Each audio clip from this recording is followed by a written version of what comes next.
Ah, Minnesota, you have dropped quite a bit of snow on our heads. Just thought I'd give you guys a preview of what we're dealing with today. This is the view out of our little sunroom here. But that's not really the point of the video. I just thought I'd start here. We're actually going to take a look at the speakers today. Well, what we've got of them so far. In the room here, we got our Magnepan MMGs, which are made in Minnesota, so supporting the local economy here. Now this room's not nearly finished, so this whole wall here will be the screen, and this door won't be here anymore. Currently it leads out to the piano room. You can see the Whirly and the M3, the piano, big windows,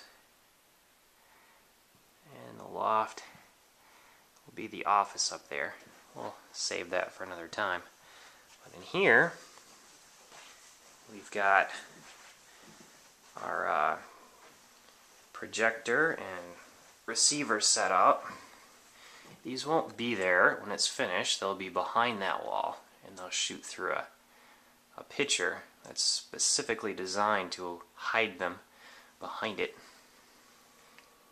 Alright, here's our Sanyo projector. It's a 720p projector, LCD type. It's pretty quiet, good throw. Looks really good as long as the room's dark enough. It's into this Cheap Pile Pro. Not recommended. Don't much care for this receiver. It does the job. Eventually we'll replace it with something better. And the magic happens over here in the Roku, which is the coolest little box you can possibly imagine. It's like 80 bucks. Allows us to stream our Netflix and YouTube and Twit and Revision 3 and Blip, you know, Wood Whisperer, that sort of thing. We can watch it all through our projector on our 10-foot wall over there. Just an amazingly fun way to watch web video. And we do have the wires running up through. There's a crawl space up in the loft that runs along here, and it's dropping down. That wire will drop into the false wall that we're putting in for the screen, the built-in screen. Alright, the signal's coming down from the crawl space. As I said, this will be behind the wall, but for now it's just dropping down. It's a stereo pair, and we're bringing them right down into this Dayton subwoofer, and we're going into the amplified section. So it's expecting a speaker level input here, and we're just using it sort of as a intermediary between the line that's coming down, and then it splits them back out. One shoots off to one speaker over there, and one comes over to this speaker. You notice on the back of these there's a fuse, and there's also underneath where the wires are going into the terminals there's a slot for a resistor. You can drop a resistor in there if you want to lower the high frequencies a bit. Depends on what kind of music you like. I kind of like the music that it doesn't need it so much on, so I just got the bar in there.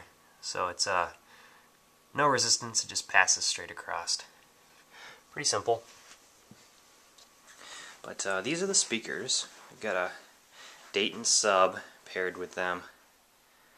There's some cigar boxes, because we make cigar box guitars. Now these are Magnepan MMGs. They're 550 bucks, and they sound, I would guesstimate it around 3,000 is what you'd have to spend on a standard speaker to get the same sort of performance price. Now these are dipoles, which means that they put an equal amount of sound out the front and the back. This is not ideal placement for these speakers. They're off-center a bit to the room because our screen we're just projecting on the wall for now. In the future there'll be more ideally placed. But what you get with these is just this amazingly wide, interesting soundstage for anything that's like jazz or lighter like that. Like a clarinet or Ella Fitzgerald. Just sounds amazing on these. You kind of have to hear it to believe it. And obviously there's no way to capture that experience on video, so just have to leave it up to your imagination. But if you ever have an opportunity to check it out, they got a website at magnepan.com, and we'll throw a link in the description for you guys. And that's where our home theater's at the moment.